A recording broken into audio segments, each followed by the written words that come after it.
اهلا بيكم مع مطبخ التوفير مع أم محمد. النهارده هنعمل مع بعض فطاير بالجبنه بطريقه بسيطه جدا واقتصاديه بدون بيض وبدون زبده. هتعملها لاولادك للفطار او ممكن لللانش بوكس او للعشاء بطريقه بسيطه جدا. ومقادير هو كيلو دقيق وبس. هتعمل منه الفطاير الجميله دي بطريقه بسيطه. يلا نشوف هنعملها مع بعض ازاي. شايفين شكلها من جوه ازاي هشه وطريه جدا. يلا نشوف عملناها مع بعض ازاي. يلا بينا.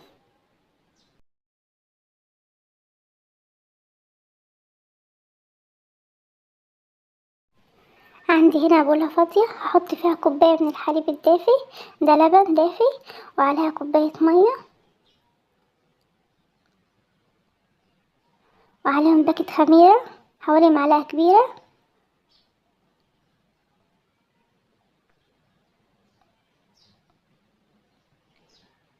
واحط عليهم 3 معالق كبار من السكر.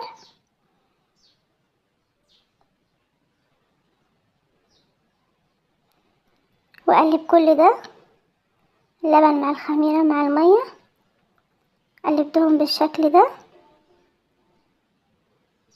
وعندي هنا ده كيلو دقيق انا نخلاه هفضيه على الخليط. طبعا انا متأكدة ان الخميرة بتاعتي كويسة فعشان كده حطيت الدقيق على طول. لو انت مش متأكدة ممكن تسيبهم شوية لحد الخميرة ما تتفاعل.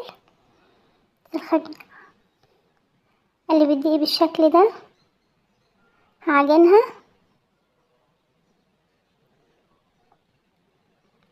هي مقاديرها بسيطة جدا. هعجنها بالشكل ده. طبعا انا بعجن فيها، هي محتاجة مية. عندي هنا كوباية مية دافية هزود فيها شوية بشوية لحد ما تتعجن معايا. ده شكلها بعد ما عجنتها بالشكل ده. عندي هنا معلقتين كبار من السمنة، ممكن تستبدلهم بزبدة او زيت متوفر عندك، بس هي بالسمنة برضو طعمها جميل. وبعدين السمنة متوفرة في كل بيت عندنا، مش كل الناس بتستخدم الزبدة، فعشان كده انا عملتها بالسمنة وطلعت طعمها جميل.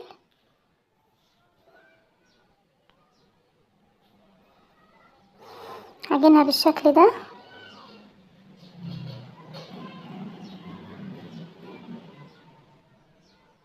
لحد انا عايزة العجين كله يتشرب السمنة، يتعجن كله مع السمنة كويس.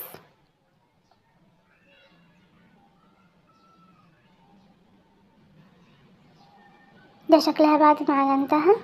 ده قوامها ما بتلزقش وطرية. هغطيها واسيبها تخمر. بعد ما تخمر هنشوف هنعمل ايه مع بعض. ده شكلها بعد ما خمرت. انا سبتها حوالي نص ساعة.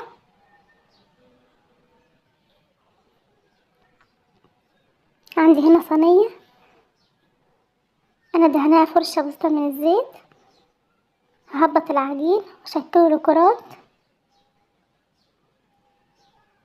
حجمهم متوسط مش كبير ولا صغير، بالشكل ده كده.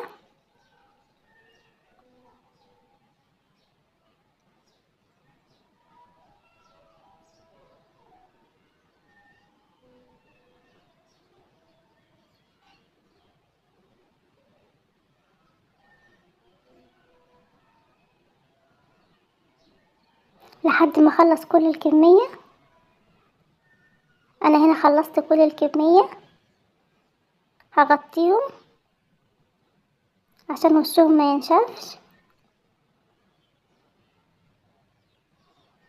عندي هنا ده صينية انا هفرد عليها هشكل عليها الفطاير. انا مسحها فرشة بسيطة برضو من الزيت. هفردها بايدي بالشكل ده.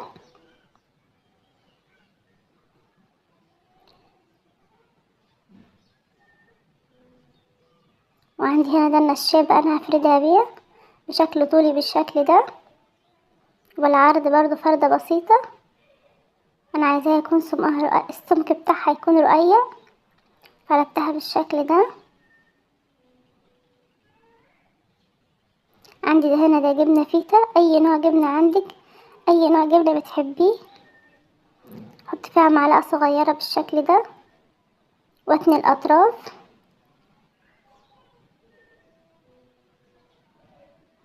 من الاطراف بالشكل ده والفها. اقفل الطرف كده على الجبنة عشان ما تخرجش برا الفطاير وهي بتستوي. والفها بالشكل ده اقفلها من تحت بالشكل ده، اقفلها كويس، اديها فردة بسيطة كده اسويها وارصها في الصينية. هي طبعا طريقتها سهلة، فردت كمان واحدة معاكم اهو. حط فيها حتة جبنة حوالي معلقة صغيرة، اقفل الجناب،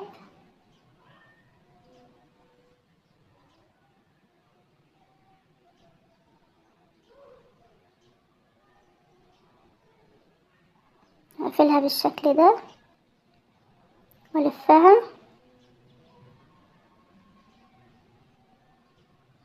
واقفل من تحت كويس.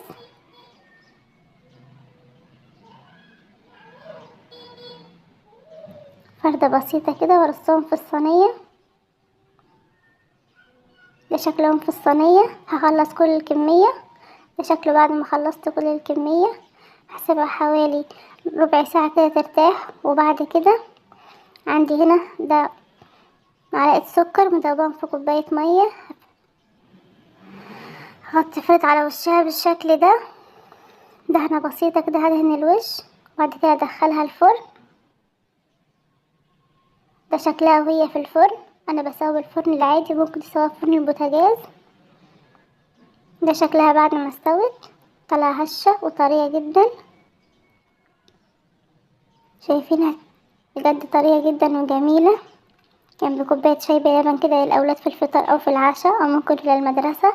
بجد طريقتها بجد جميلة جدا، وكمان اقتصادية. انت عملتيها بطريقة بسيطة جدا، يعني هي كوباية لبن وكيلو دقيق ومعلقة سمنة، تكلفتها بسيطة جدا. أتمنى يكون الفيديو عجبكم وتجربوها وتنوروني وتشتركوا في القناة.